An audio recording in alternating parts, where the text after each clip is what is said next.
Alrighty, welcome back everyone. We just talked about the huge game this upcoming weekend, Alabama at LSU, one that is an outright elimination game. Whoever loses it is going to be out of the CFP race. Whoever wins it is firmly in it, and frankly, probably would like them to get there. So, a huge game. I am picking Alabama, but I think it's going to be a little bit back and forth and kind of a coin flip game. But let's get into these couple of upset alerts that I have for you guys, and I think they're just games that are worth talking about. I think they're two games that maybe are a little bit more under the radar for you, maybe not quite as exciting, but are going to have a lot to do with the CFP race and could kind of throw a little bit of a wrench into the works for some of these teams. And we'll start with that Miami game in Atlanta, Georgia against Georgia Tech. And I think it's one of those games where Miami's going to has shown, I suppose, that they are going to make a couple of mistakes per game. Now, a lot of the times it has not been a problem. Obviously, they've been able to handle business all the way through, and I think this is one of those games where if you were to make those mistakes, if you were to hand them some of the opportunities that you handed some other teams, they can take advantage of them a little bit better. And on top of that, they can run the ball to a degree that could kind of give your defense just a little bit of pause when you're playing this team and could kind of grind this game out and make things just a little bit precarious for Miami. So I think it's going to be a battle back and forth, and I think the one thing to watch in this game is the Georgia Tech quarterback situation is still very much up in the air. It sounds like Haynes King is day-to-day. They're hopeful that he's going to go. I would expect him to be out there, but it's still very much up in the air. It could be Aaron Philo, the freshman. It could be Zach Pyron. All those guys have the capability technically to win this game. I'd be a little bit surprised. So it probably comes down to is Haynes King going? Is he not? I would expect him to go, but again, all kind of shots in the dark and definitely something that we probably won't know until they take the field because Brent Key is not someone that will necessarily share that with an opposing coach. But I think for Miami on the other side, you're looking for a clean football game. You're looking for what you got kind of against Florida State. It's going to be a little bit harder in this one, no doubt about that, but I do think you want to get that run game established. You want to use the play action. Oh, excuse me.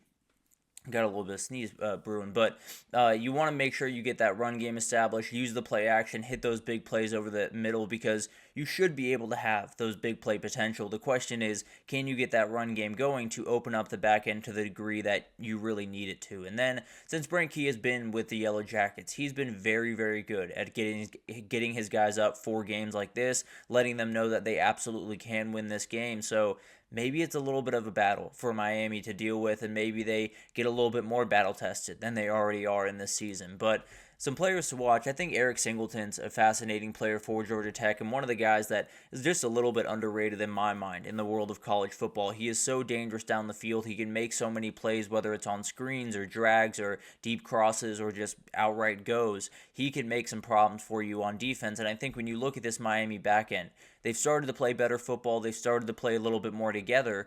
There's still some openings to be had. And especially if it's Haynes King out there, this is probably going to be the guy that finds those openings and really makes you pay for them. And then I got Kyle Efford. I think there's a huge player in this game, the linebacker for Georgia Tech, the kind of signal caller in that defense. And I think when you're talking about this Miami offense, there's so many things to worry about. There's so many things to deal with, and there's so many problems that you're going to have to answer.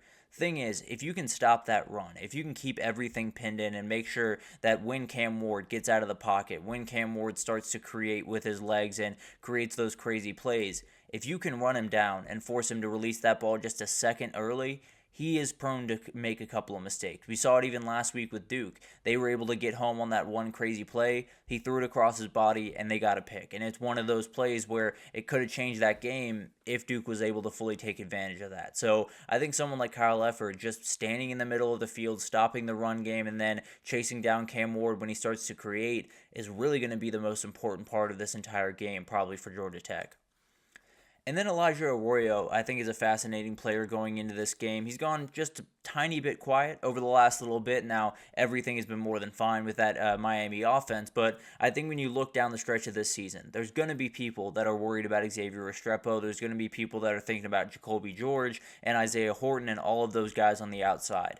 I think this is the guy that kind of opens up that offense against those elite teams. Now, obviously, Georgia Tech is not necessarily the elite team that you want to play in the future. They are a team that can give you a little bit of trouble, and it's a team that, hypothetically, you should be able to maybe work out some kinks against, I suppose. So I think this getting this tight end going, especially heading down the home stretch of the season, is going to be huge for this offense to just not get bogged down in certain moments of the game, especially against the elite opponents that are probably on the horizon for Miami. And then we got Mychal Powell. I think this is a huge player, that a huge transfer that they got over from Washington this past year. And we talked about the back end not necessarily being all the way there. They're still a very solid unit. I think they need a little bit more work, but at the end of the day, this is the guy that kind of keeps them all in order. It keeps them all kind of in the place that they need to be. And the real way that Georgia Tech's going to be able to find openings is if this Miami backend has miscommunications, if they have mistakes, if they have issues like they've had in the past and they had against Duke even last week. It's going to be interesting to see how they kind of keep into shape. And I think Mychal Powell is the guy that is just that kind of the communicator, the leader of that back end, and whoever can kind of get all of that under control, then Miami can really turn a corner. But that's a big time question in this game. And if they can stop this Georgia Tech offense, then it's going to have a lot to do with this back end. Some keys to the game, I think the run game getting going is going to be huge. Miami is 10th in run defense in the country. Georgia Tech is 34th. They've been both very, very solid. The Georgia Tech run game they rely on that a little bit more aggressively over at Georgia Tech than they do at Miami. So the question is, if Miami's able to stop them, does Georgia Tech have anything in this game? And then if Georgia Tech's able to stop them, are there still openings to be had on the back end? And that's kind of the uphill battle that Georgia Tech faces, where you can take away one part of this Miami offense and they can still hurt you on the other side. So it's going to be interesting to watch them kind of battle back and forth. And if this Georgia Tech run game can get going, then maybe this Miami offense struggles just a little bit more. And then you got to eliminate big plays. There's so many explosive chances in this game. There's going to be chances on both sides to make some big plays, and particularly Miami, obviously, one of the most explosive offenses in the country. So can Georgia Tech keep everything in front of them? Can they tackle really well? And then on the other side, can Miami avoid those huge plays that could totally change this game in a second? And then you got Cam Ward's decision making. This one's going to be something to watch really for the rest of the season. He's one of the best quarterbacks in the country. He has given the ball away to some inferior teams and kept them in games. And it's not something that you're going to be able to do as you head down the stretch of the season, even against a team like Syracuse, maybe at the end of the year, or SMU possibly in the ACC title game.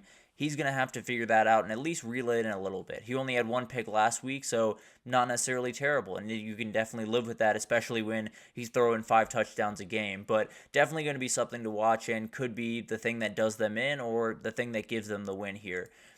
And I think it's going to give them the win. I think the one gets a little bit ugly halfway through. I think this is one that Georgia Tech's able to grind out just a tiny bit. Whether or not Haynes King goes could be the difference in this one way or the other. But I think Miami's able to get the win. I think they continue on. I think this one maybe won't make you feel a ton better if you're a Hurricanes fan as you head into the home stretch of the season. But you'll get the win. You'll continue on your way. And then you got a huge one against Syracuse at the end of the year. But moving forward to that Michigan-Indiana game, this one might be a little bit more straightforward. That's my thought, at least initially. That was my thought. But at the end of the day, you look at this Indiana team, this one's a little bit more about the psychology of this team, and really just kind of the rest of the year is about what this team's mentality is, where they are in terms of mental headspace, because Indiana, if you take out the COVID year, which may be a little bit unfair, but I don't think COVID was a very weird year, just in general. So you take out that year, Indiana has not beaten Michigan since 1987. Very serious. 1987 is the last time that they were able to beat Michigan in a totally normal year. The series overall is 62-10 all time. Michigan has won 3 straight between the two. It is going to be a little bit different for Indiana walking into this game as a 2-touchdown favorite. It is going to be a little bit different for these fans walking into this game expecting a win instead of just hoping for one. It is going to be a little bit different, kind of just the rest of the season, dealing with all the expectations of Indiana football right now. Are they going to be okay looking across the way and seeing Michigan and seeing that helmet, seeing those colors, and knowing we usually don't beat this team? Now, there's 2 very different teams. Not necessarily saying that that's totally going to change the way Indiana players are thinking. It is going to change this game just a little bit. And if Michigan were to get up by 10, 14 early in this game, does the crowd have that kind of creep in the back of their head and say, maybe we just can't beat this team. Maybe we just don't have it to beat Michigan, and then maybe this place gets a little bit quiet, or at least more quiet than Indiana fans are hoping for right about now. But For that to happen, it's got to be Colston Loveland. It's got to be that huge tight end that totally changes games and is one of the most dynamic playmakers on that team. Probably the most dynamic playmaker on that team, frankly. And he's one of those guys that you have a pass game that is taking care of the ball. You have a pass game that is at least doing the things that early on in the season they were not able to. You're probably going to have to get a little bit more. As sad as that sounds for Michigan fans, you're probably going to have to get a little bit more from that pass game. And frankly, it's probably just going to have to be Colston Loveland. So he's one of those players that can take over a game. And in this one, he's probably going to have to if Michigan's going to want to win. And then Kenneth Grant, I think, is huge in this game because you have a Michigan D-line that is still very good, is still very talented, and if they can slow down that run game for Indiana, maybe those windows become a little bit tighter for Curtis Rourke. Maybe a couple of mistakes come into play, and then things really start rolling downhill for Indiana in this game. So Kenneth Grant, Mason Graham, it's going to be a lot to handle, and definitely something that could totally change this game. And then you got Miles Price, the wide receiver for Indiana. Indiana's been really good about spreading the ball out, about playing with a lot of guys, including obviously Elijah Surratt, including a lot of these Omar Cooper, really talented players.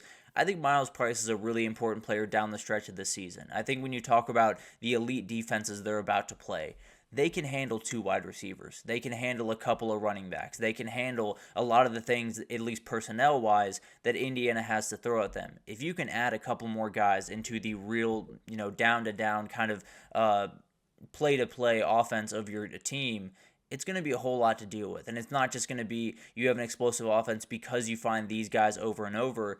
You're going to find everyone, and it's going to be a nightmare for any defense to deal with because you can have the perfect defense call, but Miles Price is going to find a way to get open, and then you have to deal with four different guys on the offensive side of the ball instead of just those top two guys. Now, Miles Price has done a great job thus far, but probably going to have to be a little bit better down the stretch of this season. And then you got Michael Kamara, the linebacker, edge rusher kind of for Indiana, a very, very important player and one of those guys that can just totally take over this game. If the Michigan run game is not necessarily perfect, if they're able to kind of pin their ears back and get after the quarterback, this is going to be a guy that's going to make some waves. I believe he has 9.5 sacks on the year, so it's going to be a nightmare for Michigan to deal with. And if he gets home a couple of times, then it could just be a wrap for Michigan.